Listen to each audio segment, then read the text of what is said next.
Nor was he alone in forming a steady relationship with an enslaved woman called Phoebe, who quickly learned that she could resist his advances and even castigate his excesses.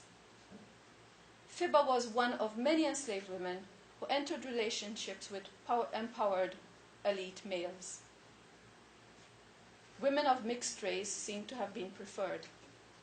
Brian Edwards suggests those who were young and of tolerable persons are universally maintained by white men of all ranks and conditions and as kept mistresses.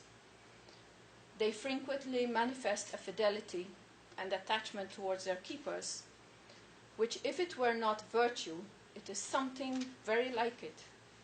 In terms of their compliance, therefore, they are commonly as decent, perhaps perhaps not as solemn as those of marriage. This was a situation in which women, who could not refuse the advances of a free man, turned his lust to their advantage and to that of their family. Being the kept woman of a planter or a merchant was a status that came with limited and conditional influence, resulting in certain amounts of privilege and a better standard of living as long as the relationship endured. For example, Robert Douglas had 6 children with an enslaved woman called Cuba. He had them all manumitted, and in his will he made provisions, including the mother, by the way, in his will he made provisions for them to receive an annual sum of money, a slave, and in the case of his son, he also wanted him taught reading, writing, and a trade, and all this at the expense of his estate. Douglas also asked for his executors to attempt to free a woman called Patience, but he does not explain what the connection is.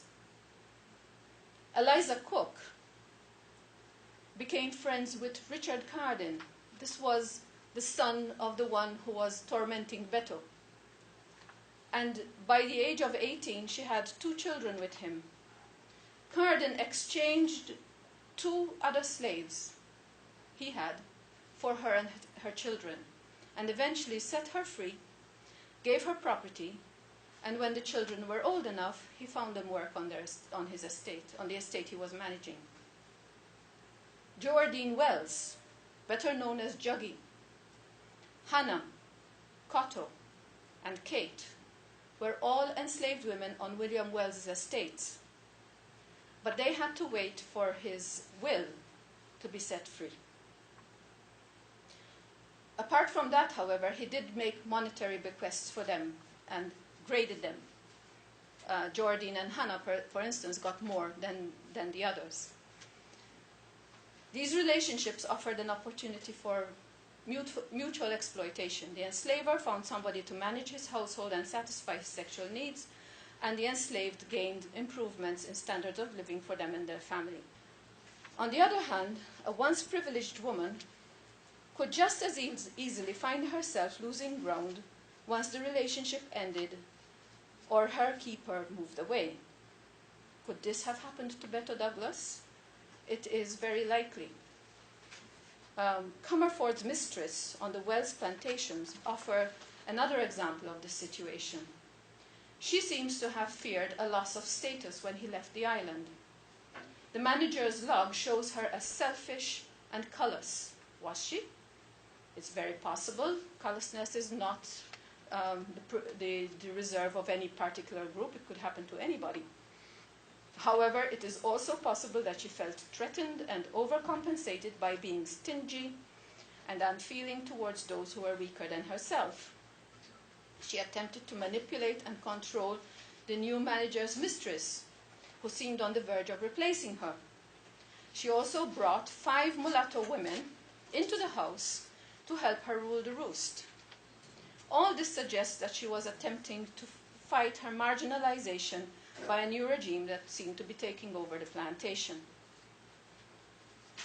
In conclusion, the image of the enslaved as a submissive, docile creature was far from the reality of Caribbean enslavement. This was the image promoted by the abolitionist propaganda.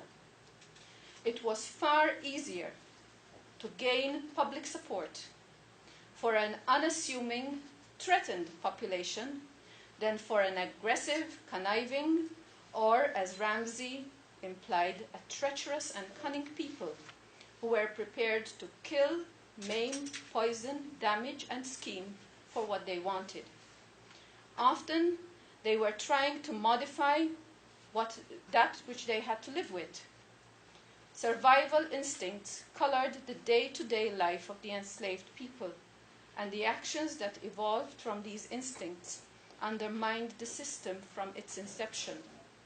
The inefficiencies and expenses that they built into the slave economy meant that it could not survive.